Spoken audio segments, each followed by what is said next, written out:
Oh, it's time to grab your glasses, family. It's time for us to get started. I'm so excited. Sitting up here, Kid Magic Rock. Shots out. Here we go.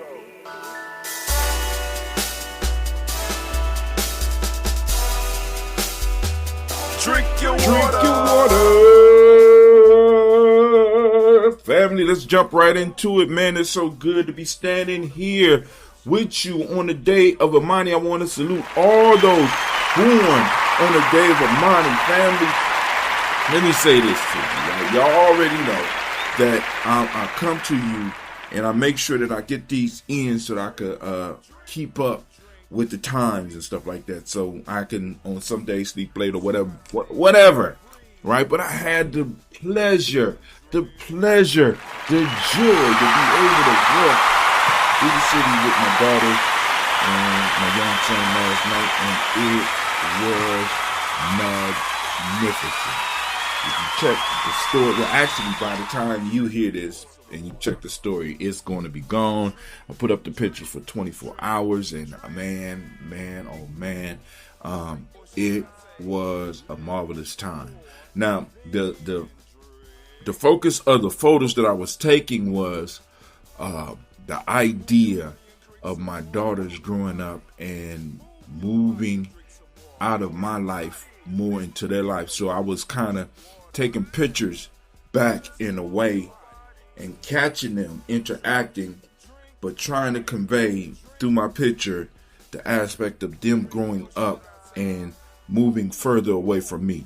You know, I'm trying to catch ideas with the photos. I try to do it with my haikus. I try to throw the energy out there, family, because, you know, although they will be moving away, they will always be involved with my tribe. You know what I'm saying? At least, you know, that's the goal, because that's why I built it. A lot of people don't understand, right? Because in the way that I witnessed some of my elders raising their children, good ways and bad ways, I was able to determine that one of the things that I could actually determine was, in many cases, the peer group for my children, right? I wanted to be able to at least know the friends of my children, right? And be viewed by their friends as parents.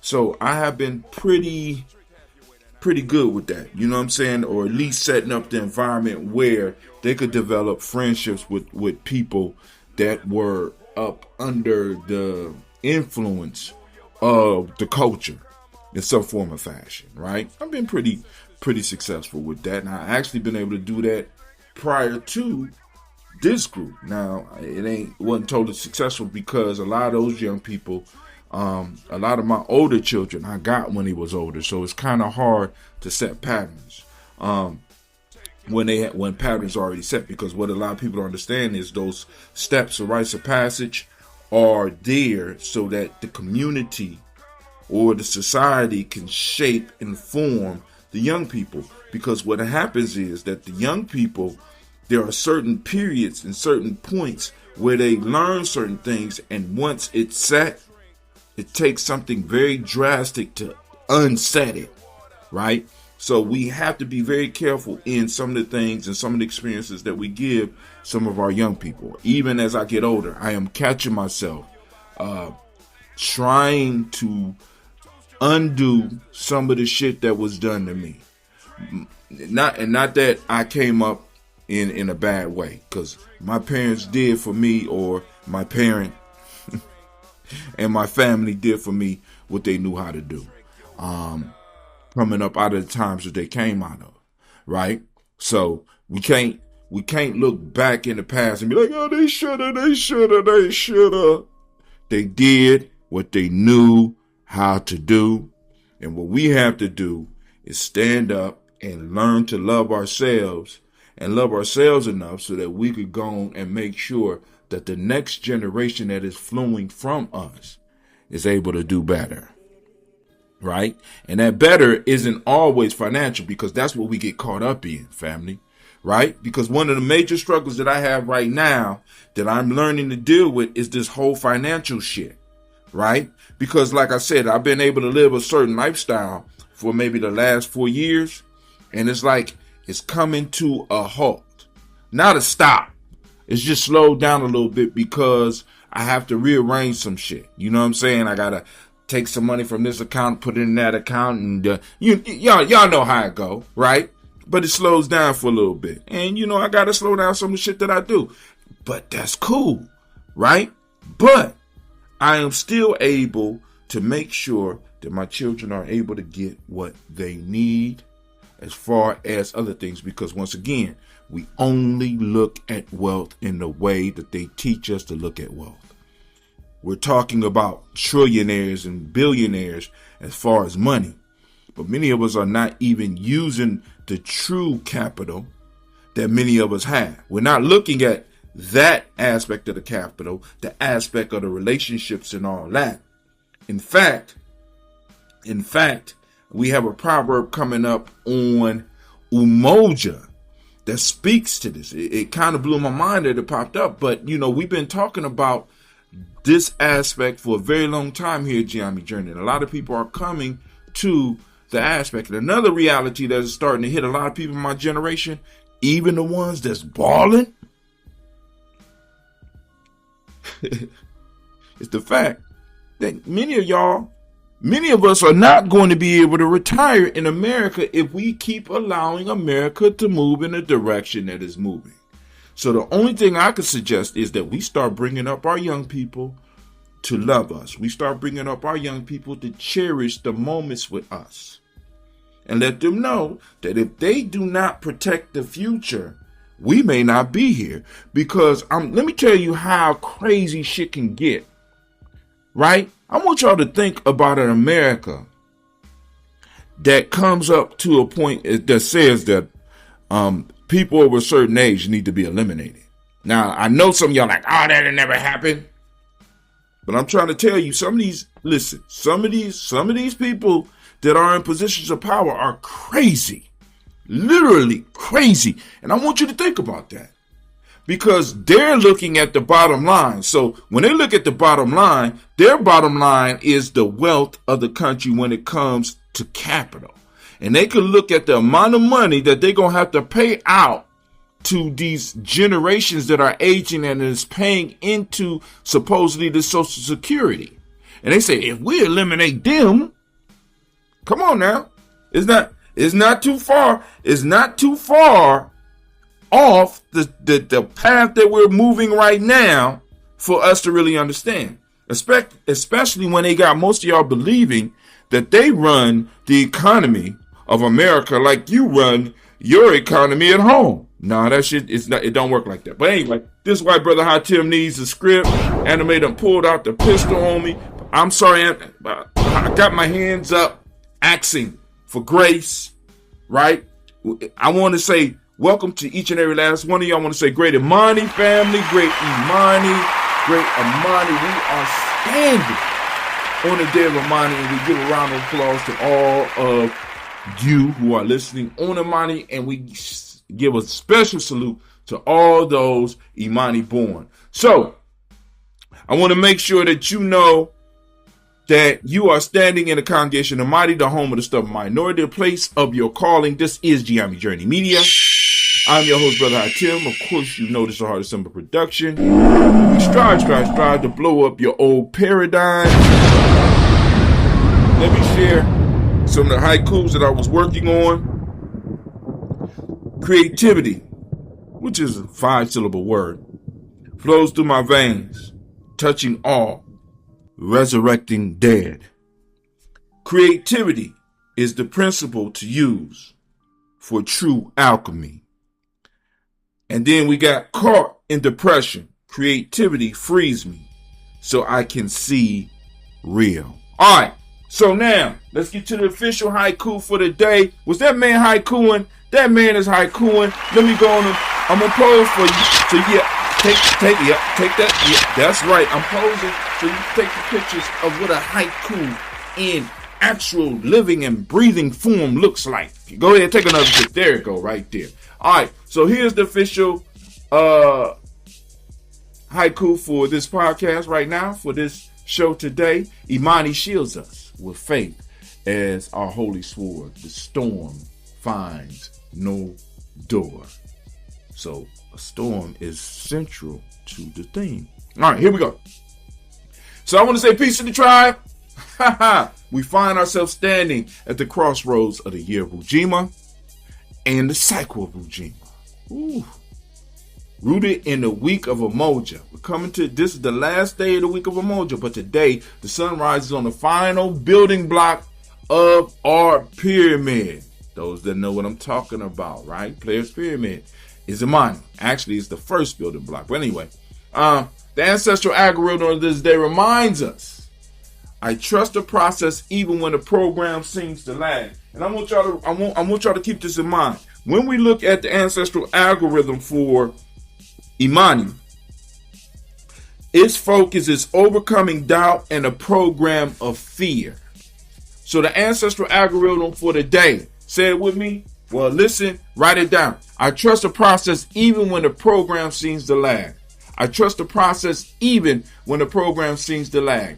I trust the process even when the program seems to lag. Now I'm going to go on and post this up.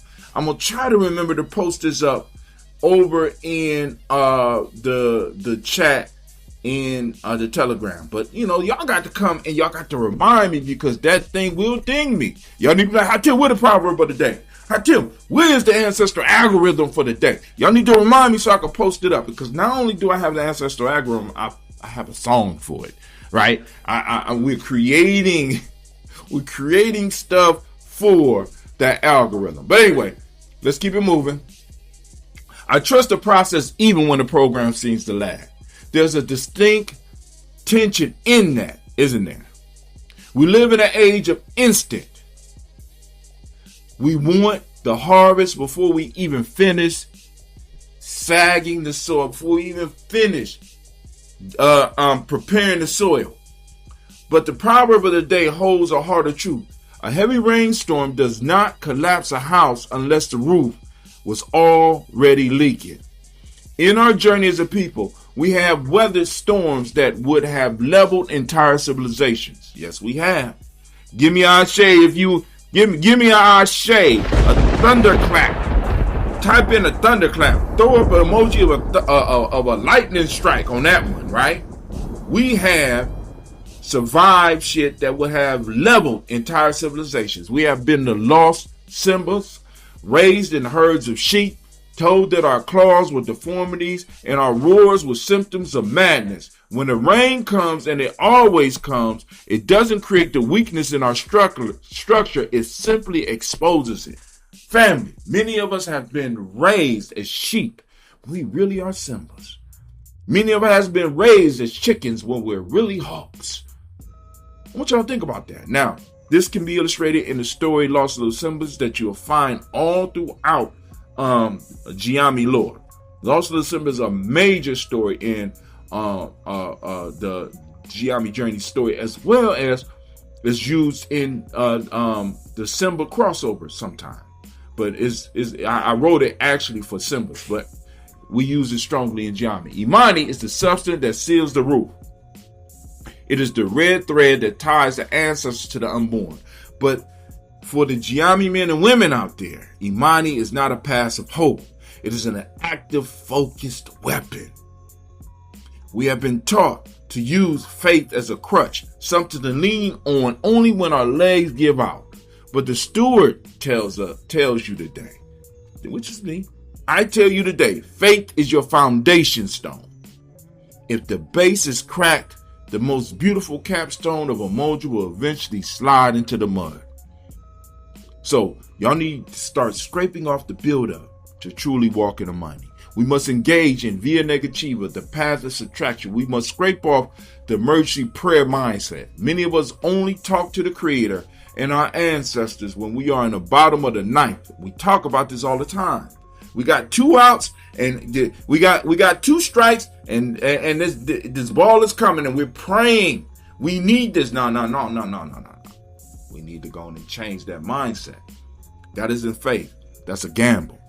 We must shed the false narratives that our physical well-being is in the hands of our captors. Get rid of that shit. I want you to understand. Because the major piece, the only tool that they had to rely on, I ain't gonna say the only tool, but the major tool they have to rely on is that many of us believe that if they stop existing, so do we. Our fates are not connected like that. Our fate is not connected like that, and we can't allow it to be connected like that, right? And we can't allow them to take charge, right? So, we must scrape off the need for external validation. The world wants you to believe you are the deformed sheep. Imani is the act of looking into the pool and seeing the symbol looking back, even before you caught your first kill. Stop trying to do faith. Start by stopping the disbelief in your own potent center. Now, family! Get your inclusive cybernetic map so that you can know what you're standing on and where you're standing in space and time. Become a supporting member of the Daily Spark. Make sure you like, share, subscribe, and of course, most importantly, comment. But you can even do more. Become a supporting member, become a candle lighter so that we can keep this thing going. I want you to get your Rep Your Principle shirt because I want to see you repping your principle. And also join the Daily Spark Telegram group, right? Now that brings us to it's the proverb. That's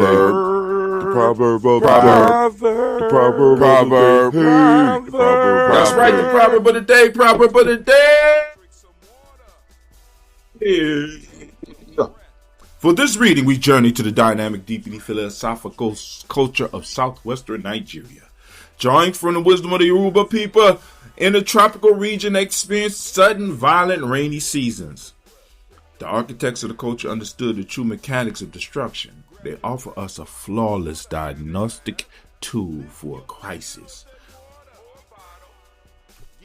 Some crystallized wisdom, a heuristic that we could use, right? Agbaro ojo ki I wo ile ti ko ba ti mo o ro. And I know I murdered that. My Nigerian family, please forgive me. But basically what I'm trying to say is a heavy rainstorm does not collapse a house unless the roof was already leaking. Now you got the proverb. So tell me, what does it mean to you?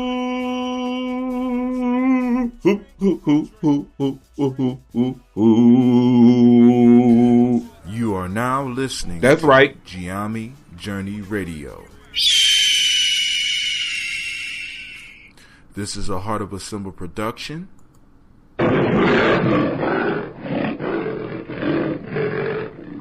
Where we strive to blow up your old paradigms.